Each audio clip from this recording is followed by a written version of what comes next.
सजीवों के लक्षण, जिसमें दूसरे नंबर पर आता है वृद्धि।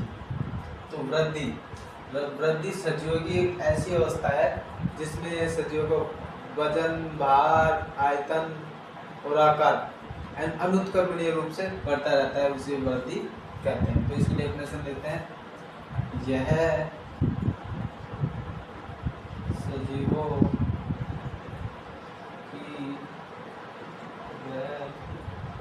यह सजीवों की वह अवस्था है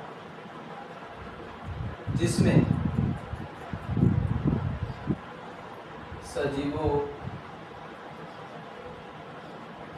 सजीवों का आकार, आयतन,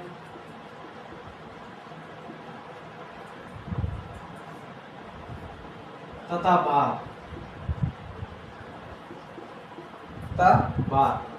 अनुत्क्रमणीय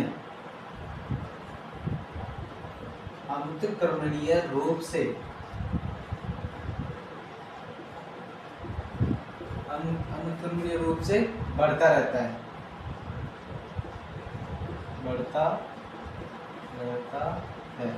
उसे ही वृद्धि कहते हैं। और वृद्धि होने का कारण क्या है? कारण तो सजीवों में वृद्धि होने के दो कारण हैं। पहला है उपापचय क्रिया और दूसरा है कोशिका विभाजन। तो कारण पहला क्या है? उपापचय क्रिया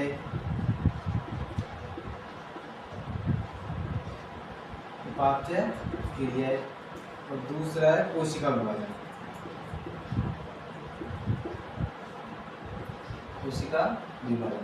जिसमें से उपापचय क्रिया हम पढ़ चुके हैं और दूसरा है कोशिका विभाजन। तो कोशिका विभाजन, सेल डिवीजन। तो मान लो ये कोशिका है जिसमें केंद्र को ये जी करोगे तो सेल डिवीजन। पहले तो होगा इसका केंद्रक विभाजन।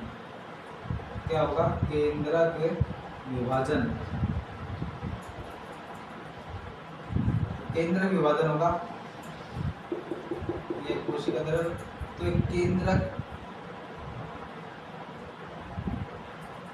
दो भागों में बढ़ जाएगा। केंद्रक, ये केंद्रक कोशिका द्रव्य और ये कोशिका।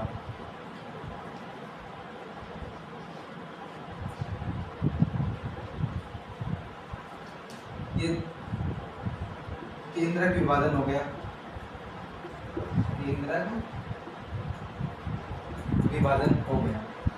अब होता है कोशिका, जो सेकंड होता है वो है कोशिका द्रव्य विभाजन।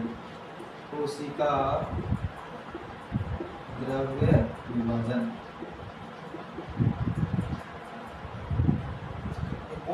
विभाजन उसमें कोशिका द्रव्य का विभाजन हो जाएगा। ये केंद्र और इससे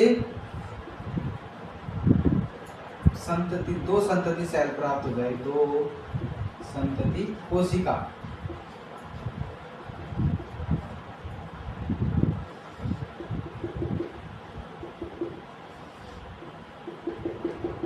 तो यह सेल डिवीजन का प्रोसेस है पूरा।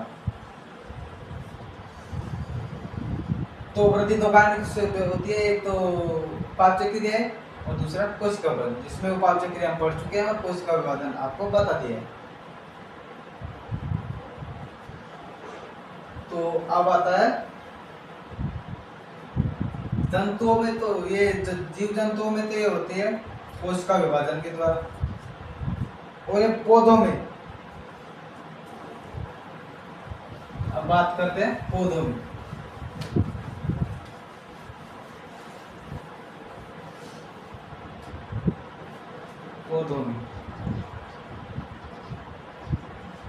तो पौधों में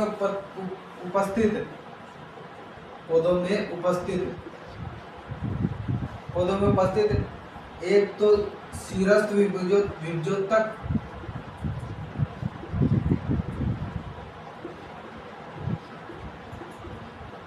शीरस्थ विभज्योतक और दूसरा है अंतर्वेशी विभज्योतक, अंतर्वेशी विभज्योतक।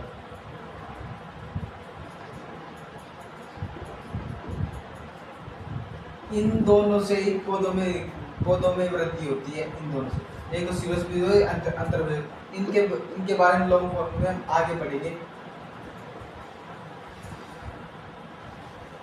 अब पढ़ते हैं वृद्धि के प्रकार। वृद्धि के प्रकार, तो वृद्धि के प्रकार, तो वृद्धि के प्रकार होते हैं दो। पहली होती है अनियंत्रित वृद्धि,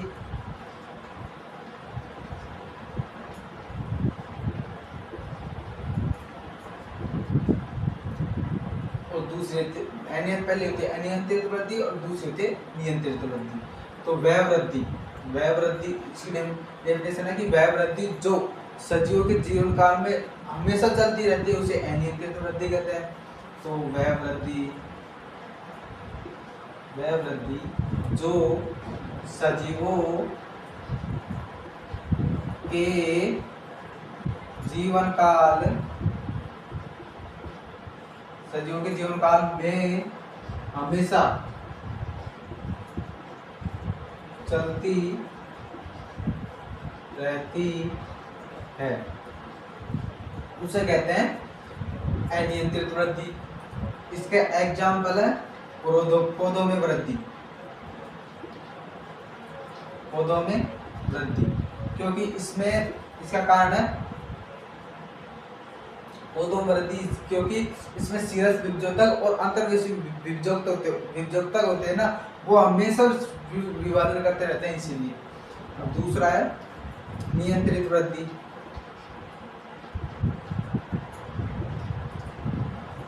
इसकी डेफिनेशन क्या है? ये तो अनियंत्रित जो हमेशा चलती रहती थी और ये नियंत्रित, तो इसकी डेफिनेशन ये है कि वह वृद्धि जो सजीवों में एक निश्चित काल तक ही सीमित होती है उसे नियंत्रित वृद्धि कहते हैं। वह वृद्धि जो सजीवों में एक निश्चित काल तक ही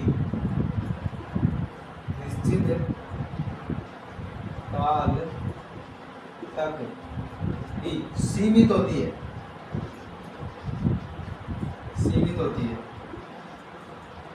उसे नियंत्रित वृद्धि कहते हैं। फॉर एग्जाम्पल है हम जीव जंतु, तो जंतुओं में वृद्धि,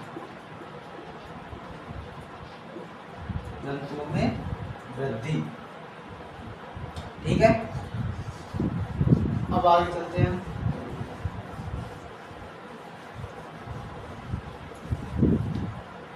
तो नॉट जो वृद्धि है ना, जो वृद्धि के आधार पर वृद्धि होती है ना, जो वृद्धि के आधार पर दो प्रकार की होती है, दो प्रकार की और होती है, वो नियंत्रित वृद्धि और अनियंत्रित वृद्धि के अलावा दो प्रकार की होती है। दो प्रकार की होती है, कौन कौन सी? बाह्य वृद्धि और दूसरी है अंतःवृद्धि। बाह्य वृद्धि, अंतःवृद्धि। बाह्य वृद्धि जो जीव शरीर के बाहर होती है उसे बाह्य वृद्धि कहते हैं, और अंतःवृद्धि जो जीव शरीर के अंदर होती है, सजीवों के अंदर होती है, उसे अंतःवृद्धि कहते हैं। तो बाह्य वृद्धि वह वृद्धि जो जीव शरीर के बाहर होती है,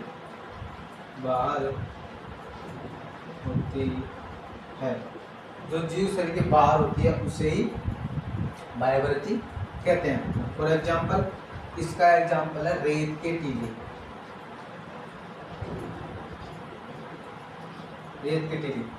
कैसे?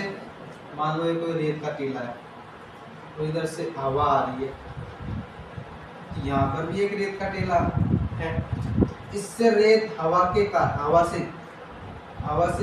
द्वारा इससे रेत इस पर आ जाके जमा हो जाएगी।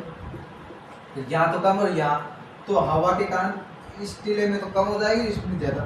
तो वृद्धि तो हो रही ना, फिर भी एक टीले में तो वृद्धि हो रही ना, सही बाह्य वृद्धि, शरीर के बाहर हो रही है, इसलिए इस बाह्य वृद्धि कहते हैं। तो ये है टीला फर्स्ट, ये टीला सेकंड। अब अंतःवृद्धि, तो वह वृद्धि जो सजीवों के अंदर होती है, सजीवों के अंदर होती है।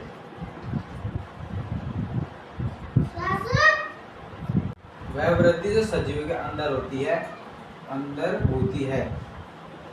उसे ही अंतःवृद्धि कहते हैं। फॉर एग्जाम्पल है सजीवों में वृद्धि,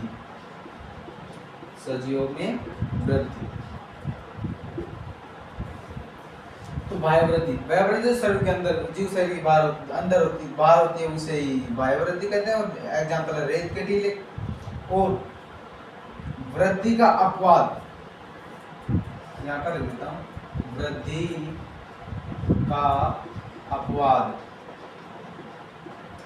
है रेत के टीले,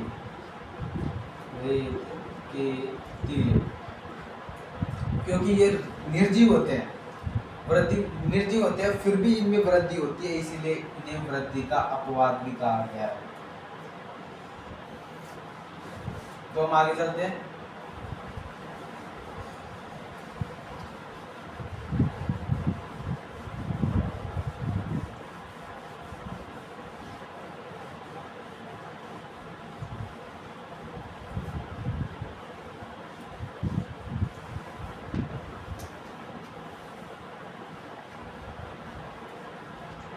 अब इसमें छोटा टॉपिक आता है कोशिका। आपको बता दिया वो कोशिका दो प्रकार की होती है। सामान्यतः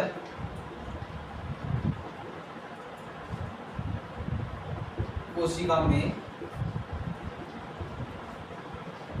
दो प्रकार के पदार्थ निर्मित होते हैं।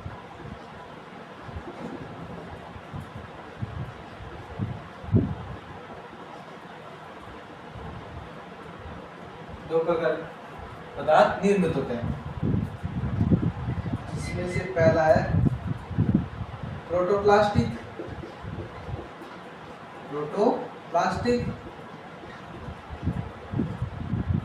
जिसमें पहला है प्रोटोप्लास्टिक और दूसरा है एपोप्लास्टिक।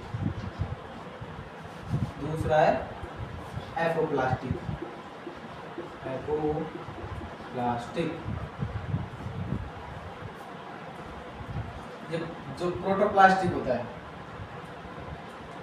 इसके अंदर कोशिका द्रव्य और केंद्र है। पहला तो कोशिका द्रव्य और केंद्र, ये दोनों उपस्थित होते हैं। और ये एपोप्लास्टिक है, इसमें उपस्थित होता है निर्जीव पदार्थ उपस्थित होते हैं। इसमें तो कोशिका द्रव्य और केंद्र, और उसमें एपोप्लास्टिक में होता है जीव द्रव्य पदार्थ, निर्जीव पदार्थ उपस्थित होते हैं। और ये दोनों पदार्थ ही कोशिका के अंदर उपस्थित होते हैं। किसके अंदर? कोशिका के अंदर उपस्थित होते हैं। दोनों पदार्थ कोशिका के अंदर उपस्थित होते हैं। इसके एग्जाम्पल है कोशिका भित्ति,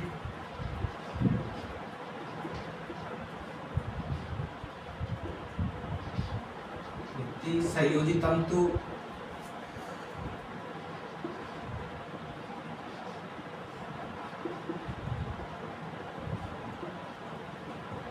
अस्थि, उपास्थि द्रव्य, अस्थि व उपास्थि द्रव्य आदि जो है इसके एग्जाम्पल हैं। तो आज हम आज की क्लास यहाँ पर समाप्त करते हैं और आगे का टॉपिक हम नेक्स्ट क्लास में करें। ठीक है, गुड लक।